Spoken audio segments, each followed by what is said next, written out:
good morning, and welcome to Morning Briefing on Asmeric TV. I am Dayo Lujumo Ikuni. Good morning, Uncle Mustilada. Good morning. How was your weekend? The weekend went well. And of course, how do you feel about what is happening in the nation right now?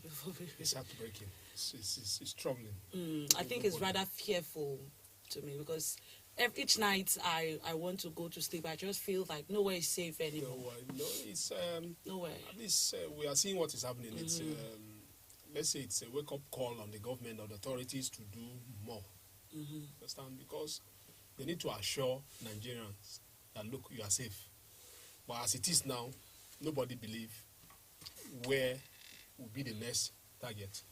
Because now we have to just put our lives in the hands of God. Because that's the way it's looking like now. Invariably, we are like living very close to state of nature, whereby somebody will just get up, abduct you, bring money. Somebody will just put gun at your head, and they just mold that down person, the person just like that. It's really the troubling. It's worrying. Well, let's start our day with top happenings making headlines on the front pages of Nigeria's dailies. Well, I will begin with The Nation. Let me just read out the headlines, then I will pick the one for. Okay, I'll start with ACF to federal government wage total war on terrorist bandits. Forum opposes use of machineries. Gunmen intensify killings, arson in Anambra, Imo. And another headline, why I won't endorse any presidential candidates by Adeboye. And another one, 13% derivation. RMAFC shut out Lagos, OK's Anambra, Kogi. And the one we'll be picking this morning from The Nation is ACF to federal government wage total war on terrorist bandits. Well, I'll read out what they have there. It's time for the federal government, that's according to The Nation, to wage a total war on bandits and terrorists. The Arewa Consultative Forum, ACF, said yesterday the North has been reeling under serious terrorism and bandits attacks, which took a turn for the wars in recent weeks. Of course, we cannot deny that fact that it has become tougher and tougher. There have been daily attacks, including kidnapping for ransom, insurgency, killings, and incessant farmer header clash, among others. In a renewed wave of terror, the gunmen on March 26th attacked facilities at the Kaduna airport where they killed an airport worker. And last week, terrorists blew up rail tracks on the Abuja to Kaduna road. So it's crazy. It's disheartening. It's saddening, really. It's heartbreaking with what is happening in Nigeria. And what Arewa Consultative Forum is saying is that it is time for the federal government to wage a total war on bandits and terrorists. Is it that they've not been trying enough? Or Well, some of us out there, at least we are privy to some of this development that is happening today. These are things that we had already forewarned that, look, this is where we'll get to. Arewa, ACF, there's no way that they would exonerate themselves from what is happening in North today. Because this thing doesn't happen overnight. It's like a kind of a build-up. It was like on incremental basis. Yes. If you could recall, there was a time Benue State was boiling. They called it farmers' headers crisis. Now, then you could see that a particular village, a particular LGA, villages are being wrecked by the so-called bandits. They were wrecked, killed a lot of people. There was a time they killed over 170-something people from a particular village, which was it was everywhere. Instead of the federal government to talk to the governor of the state, they were having issue with the governor Tom over the manner the burial was conducted. It became more like a religious issue, a blame game between federal government and the state government.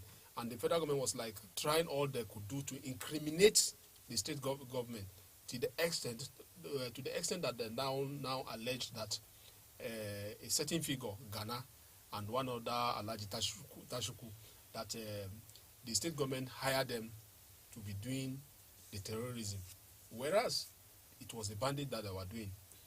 Eventually, the state governor now came up with anti-open grazing law, so which like drew the battle line between the FG and the state government. So what am I saying? What I'm saying here now is that ACF today, they are directing the federal government that, look, hunt down bandits.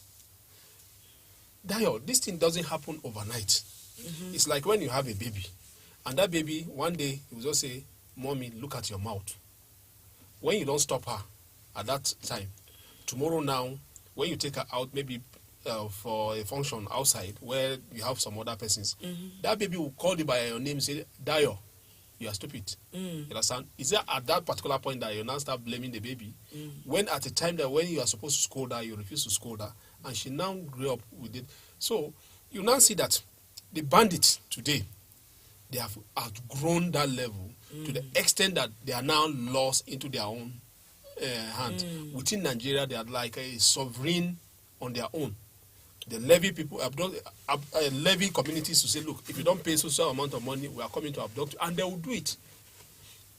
A defaulting community will be wrecked, people will be killed, people will be abducted from their homes, and we are seeing it. But today now, ACF is like coming out to say, look, directing federal government to say they hunt down these people. All along, what have they been doing? Systematically, they are somehow supporting these people. Because in 2019, at the peak of the crisis in Benue and Plateau, I could still recall what VP Obasanjo suggested. He said, look, since we are now, people are saying it's foreign headers that are behind this upheaval in some part of Nigeria, we should put an end, temporarily put a stop to influx of foreign headers. Instead of that, Miyetti Allah came up within 48 hours with a rejoinder to say, look, rejecting the suggestion by the VP Obasanjo that, look, it's against ECOWAS protocol on free movement. As a Nigerian, or as Nigerians, are they supposed to be supporting the ECOWAS protocol? For the safety of your country. Or your country. When a certain group of people undermine undermine not authority of the government, but the lives of Nigerians too are at stake. But that was what they said. Nobody sanctioned the Miyetti Allah. Neither did the ACF rebuke them to say, look, what you are saying is not right. So we just went our way just like that. Everything moved on, and today now we are where we are. We have this bandit today that could shoot down military jets. They could storm Nigeria Defense Academy, the premier university of the military, storm there, abduct soldiers, and nothing happened.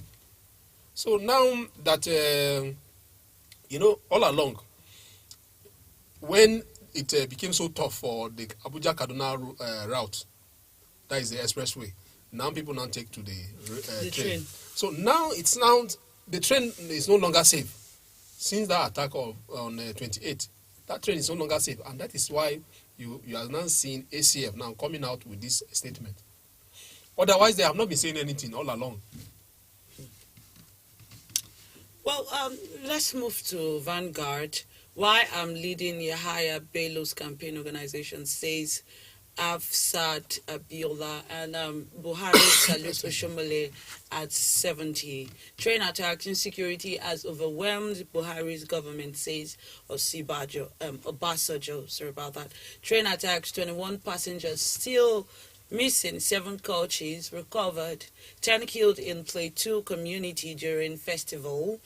Bandits attack, Akwa Ibom evacuate 34 citizens from Katsina. ACF ex-IJP former DSS director disagree with El Rufai. Northwest governor hold government accountable, says security experts. APC convention, we must specify those who lost out, says Adamu. Presidency attacks PDP governors over comment on Buhari's performance. Why Buhari should declare state of emergency on education, says Clark. Well, the one we'll be discussing on in the Vanguard is federal government borrows 2.5 2 trillion naira from local investors. Demand for bonds, TBs up 75% to 4 trillion. Banks idle cash with CBN up by 126%. Well, in continuation of efforts to fund the 6.4 trillion naira deficit spending on budget 2022, the federal government borrowed 2.2 trillion naira from local investors in the first quarter of the year. The first quarter, that's 2022, through federal government of Nigeria bonds, treasury bills, and FGN savings bonds. The amount borrowed, however, represents an 8.6% decline when compared to 2.4 trillion naira, representing 8.6% YOY decline from 2.43 trillion naira sold in the first quarter of 2021. But the federal government also paid local investors 827 million naira for loans through matured treasury bills, resulting in net borrowing of 1.93 trillion naira from local investors in the first quarter of 2022. And under the approved budget 2022, the federal government plans to spend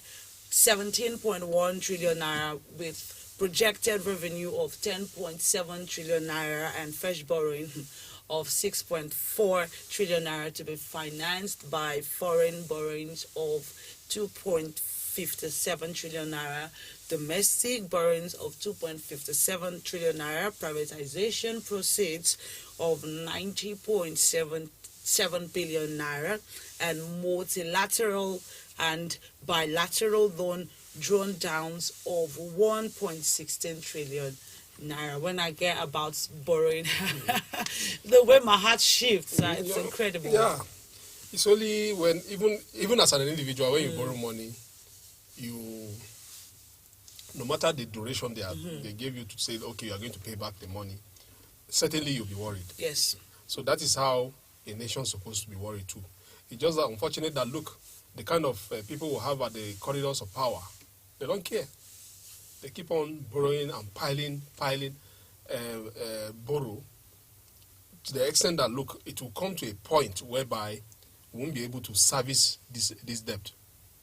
Remember that as it is now, Nigeria is using over 80% of its revenue to service debt, and we are still borrowing. In an economy, that is not feasible. That is not, it's not good at all. It's a red flag to the danger that ahead. Our revenue is like, we're having like 17, the projected budget for 2022 is about 17 trillion.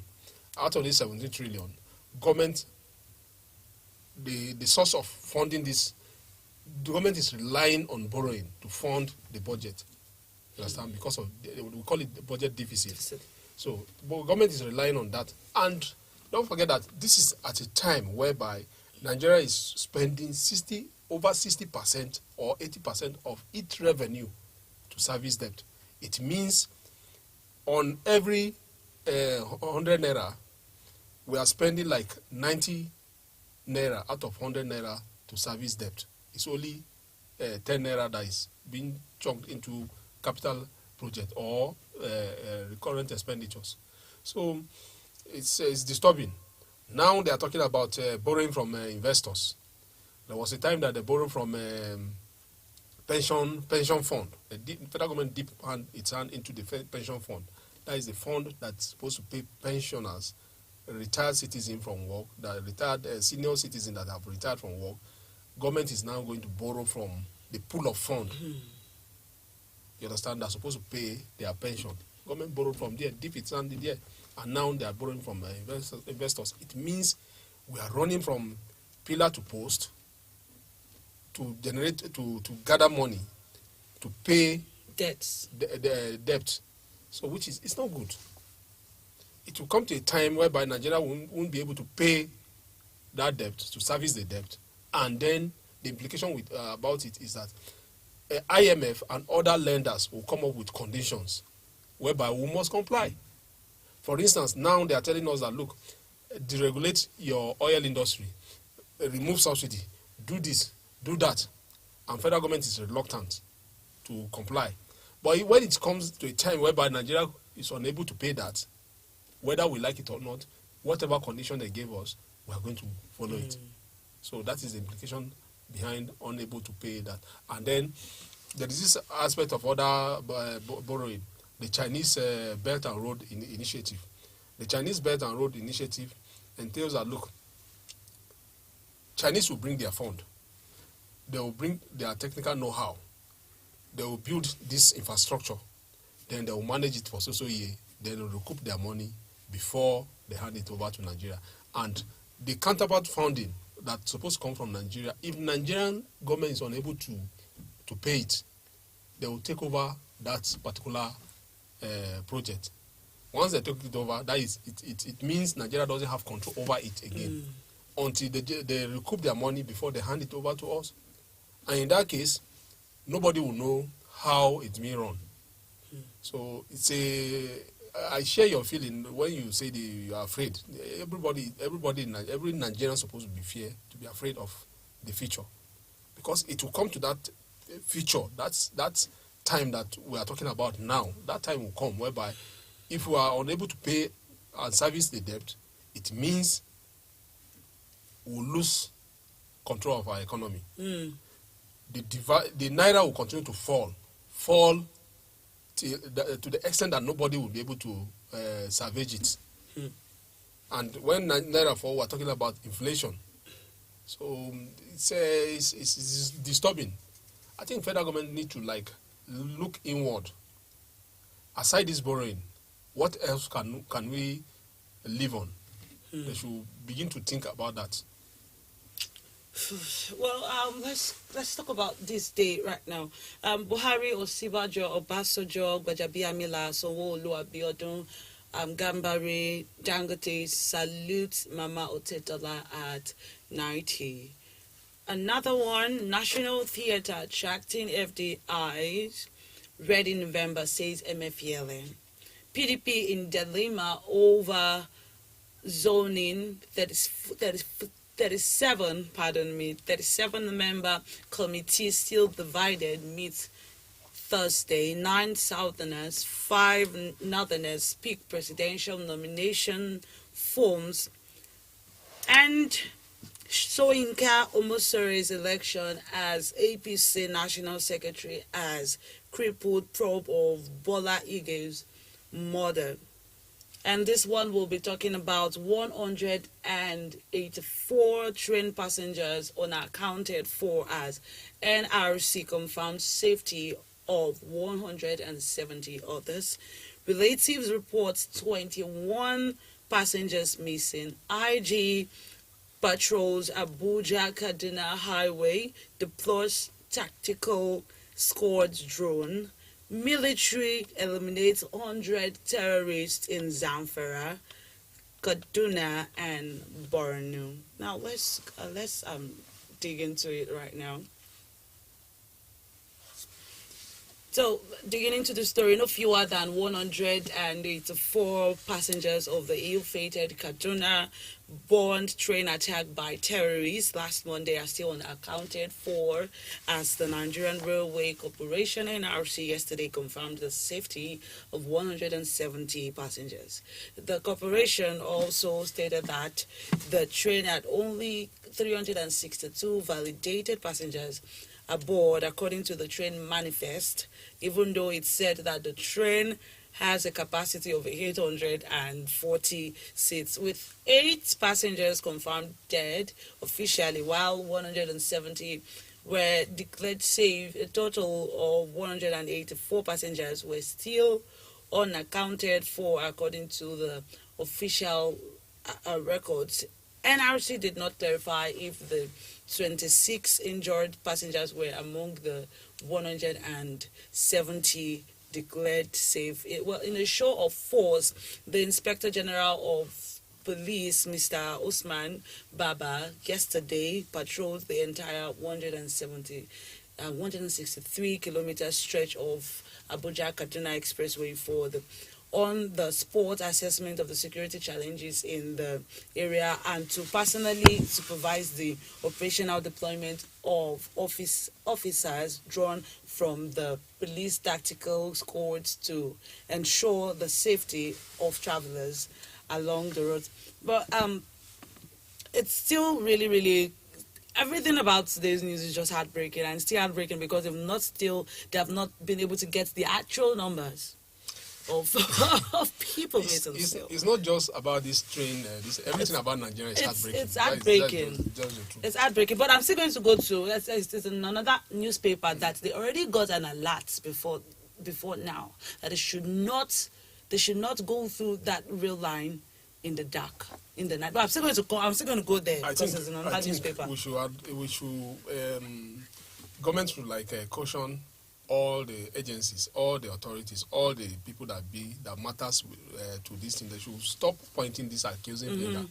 When you look at it very well, from the very day or the following day after this incident happened, the Minister of Transportation, he came up and he was pushing blame to the federal government for not approving. Yes, the security proposal that he sent to Federal Executive Council. Then, after then, El-Rufai again came up with his own accusations to say, look, and they've given them an alert. They've warned them. They had already alerted NRC to say, okay, don't do night trip. You understand? So all this accusation will not help us now. We already know that, look, a lot of things went wrong. What are we gonna do to forestall future occurrence of such incidents? That is what we should be talking about now. In the other one, you are talking about the IGP patrolling, led the patrol team of his team from Zuba down to Kaduna, a journey of over 160-something kilometers. Well, to me, it's more or less like a show up to say, okay, I'm doing this. We are doing something. Then they'll just capture some videos here for publicity. Everything's just speaking like eye service. It's eye service to the Mr. President. That is exactly what they are doing. Eye service. It's not as if we are putting on Nigeria. Where are they when this thing happened? We're talking about human lives. We're talking about Nigerians now that they cannot on their own to say, okay, I'm traveling down to Kaduna, go to the train station either at Edu or Kuba, go and get your ticket and travel down. But everybody's afraid now. Now, the IGP that went there on a show of force on Saturday, where is he now? He has gone back to his office. Probably, if you are conversant with that road, you see morning time like this, all the police men, they'll be sitting somewhere. They didn't want to Zuba. So, they'll be sitting there. So, it's as if we have not even prepared to tackle this banditry. Everyone is just relaxed. It's like the bandits are on the offensive and we were not doing anything. So it's like the bandits are more focused and more determined in what the goal they set before themselves, and that is why they are succeeding. And we were not doing much. The IGP now went down with his men. It's not about going with his men, take videos, take pictures, splash it on the media, spend a few money so that the media houses will carry it as if you are doing good work. But what about today? You understand? Well, let's now move to Daily Sun. Obasanjo rates President Buhari low on security. Do you agree with that? Of course, it's a national... Do you need to ask me whether I agree to that? Do you agree to that, Dayo? Well, I agree to that, really, because the security of Nigeria is deteriorating day by day. See, even in with the the first schedule of the Constitution, the first part that any president swore an oath to is protection of lives of the citizens. You understand this? The life in us is so sacred. It's not something that somebody will go and come back. No. So and you are not seeing some hoodlums, terrorists waking up overnight, carrying guns. Even the aspect of carrying gun alone. These are military grade guns. AK-47 is not a child play, and some people are roaming about with it. Go to somebody's house, on the road, at the airport, where they have touched virtually everywhere, including the military formation. So what are we talking about? It's only when Obasanjo voiced it out, look, that the security situation is deteriorating. No, we all know that the security situation is deteriorating, including the president's home state in Katsina. People are being abducted. People go to they cannot access their farm. That is why every time the Mr. President is talking about investment in farm, it's as if he's not in touch with the reality. If he's I'm just really wondering, is it that the president do not know what's happening, or it's just that the people feeding him with news are not feeding him the right content? Dayo, we already know how psychophants operate in Nigeria. The psychophancy that we're talking about is not the psychophancy that you see outside. We are talking about the psychophancy around the corridors of power. The president is fed with information that he is interested to hear. Take, for instance, the IGP of police going to the road, a kind of this. What? Ask me, must he embark on that? Is he only when he embark on that before the police will work? Deploy the tactical team to that road. Go on intelligence gathering. These guys are not aliens. They are human beings. They live here. They live with us here. They live in a society. Forget whether they live in the forest or wherever they live. They live in a society. They have informants here and there. What has police done over it? If police are effective, would the military be involved? No. The military is not supposed to be involved in a civil matter like this, but because the police are ineffective, that is why the military now step in. So it's not a matter of the IGP going to the road, take pictures, do this, do that. That is psychophancy. That is the aspect that you're talking about. Eye service. Eye service. Well, still on Daily Sun, 2023, Atiku, Wike, Anyim, Obi, others, no fate tomorrow. There is growing anxiety in the People's Democratic Party, PDP, as stakeholders await the decision of the party's panel on zoning of the 2023 presidential ticket of the party. The 2023 PDP committee, headed by Benue State Governor Samuel Otom, was set up by party's National Executive Committee, NEC, last month to come up with a formula for the zoning of its 2023 presidential ticket. The 37-man committee, which has 2 weeks to complete its assignment, is expected to announce its position at the end of its meeting tomorrow. The outcome of the panel's reports will determine the fate of former Vice President Atiku Abubakar, Rivers State Governor Wike, former Secretary to the Government of Federation, SGF, Anyim Pius Anyim, and former Anambra State Governor Peter Obi in the PDP presidential primaries scheduled for May 28 and 29. Then, of course, others who have obtained the PDP presidential nomination form include Sokoto State Governor Aminu Tambuwal, Bauchi State Governor Bala Mohammed, Akwa Ibom Governor Udon Manuel, former Senate President Abubakar Bukola Saraki, Oliver Diana Tariela, and Uwachuku Anakwenze, Ovation Publisher, Daily Mohamed, Sam Oebunwa, and Mohammed Ayati Din. The PDP Committee on the Review of the 2019 election had recommended that 2023 presidential ticket be thrown open to all qualified aspirants. But we are still talking about politics, and we are still talking about 2023, and it's expecting the PDP primaries to hold May, and May is just by the corner. We're in April, and May is just here. Of course, Uncle Steve, what you have to say about this? Of course, they've not done that. There's no zoning yet. They are still expecting it. They are expecting. You know, that aspect of zoning is what PDP has been trying to avoid. Certain clique within the PDP, they are trying to avoid, especially those ones from the north. They are trying to avoid the aspect of zoning. And the strategy, they are they believe that if it's thrown open, eventually a northerner will pick. And that is their own belief. They believe that it's only a northerner that can defeat APC in 2023. That is their belief. But it's far more than that. It mustn't be a northerner. It's more of a party thing. If the party should be able to present someone that will be acceptable to Nigerians, that is yes. It's unfortunate that look, the party is going to hold its primaries by May, and till this very moment, they have not been able to resolve that aspect.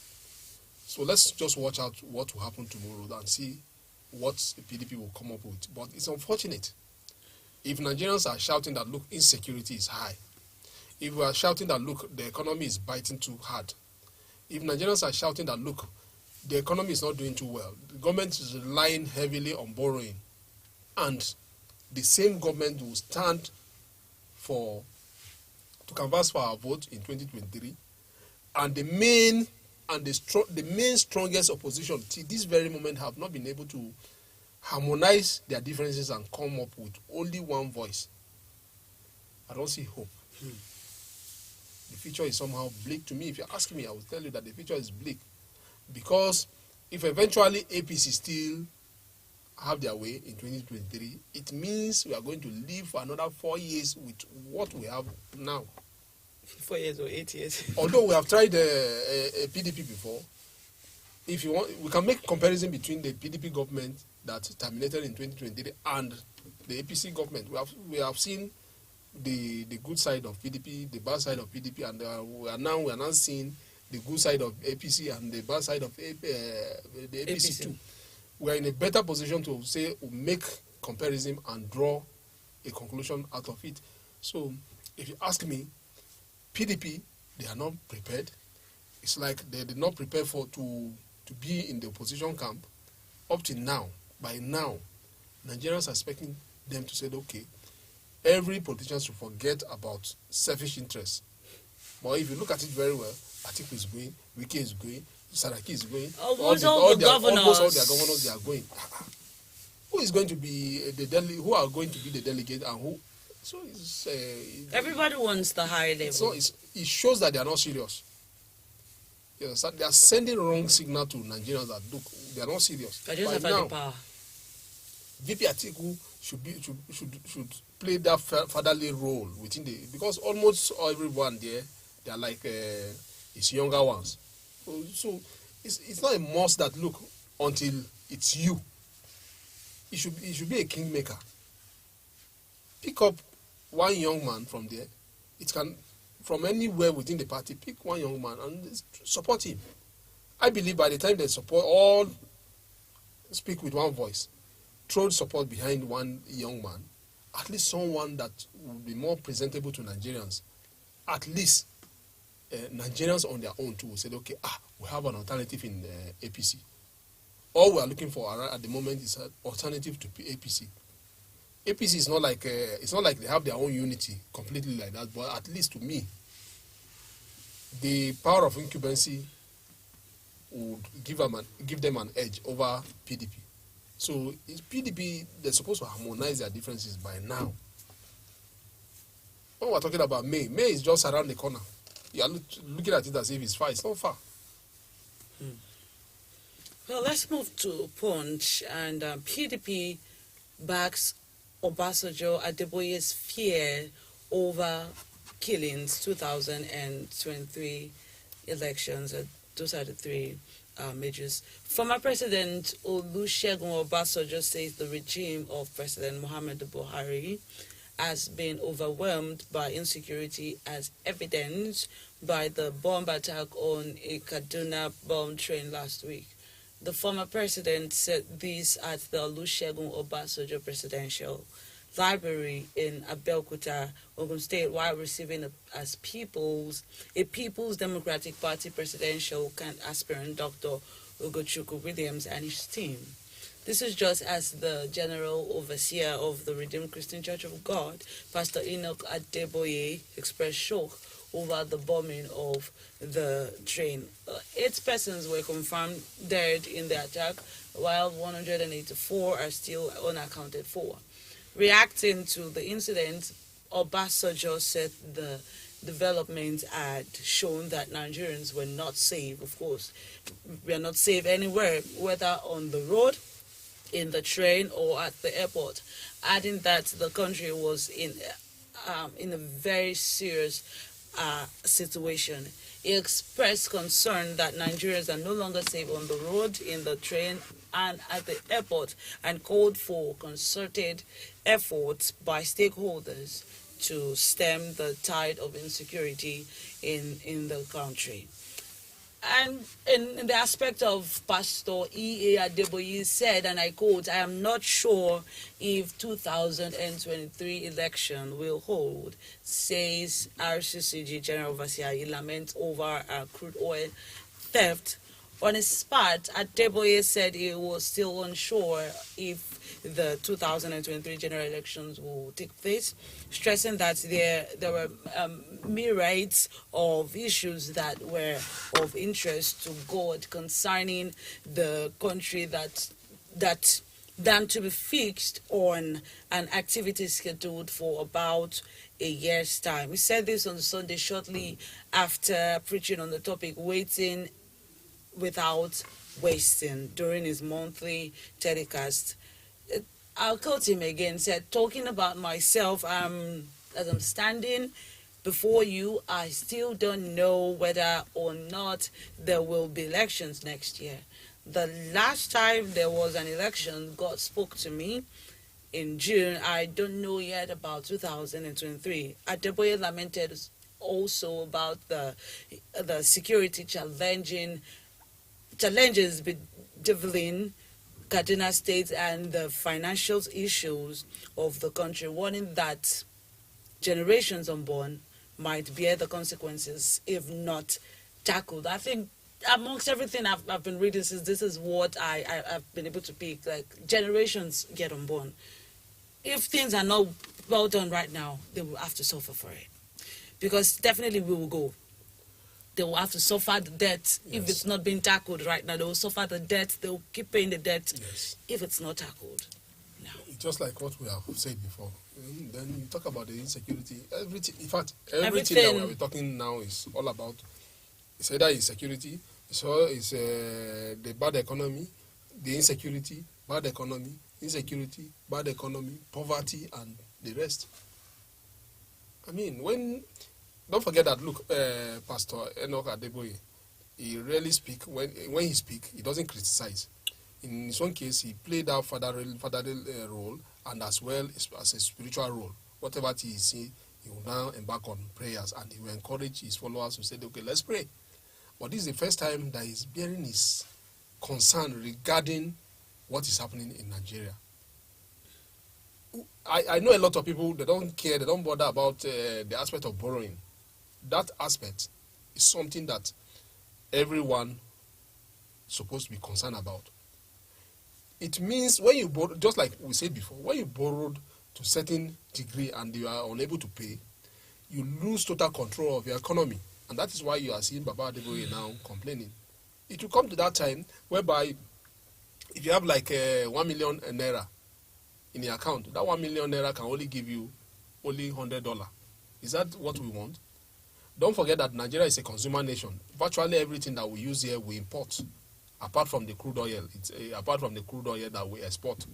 Virtually all our needs, or everything that we need, we import them. Whereby we require the dollar to do the importation.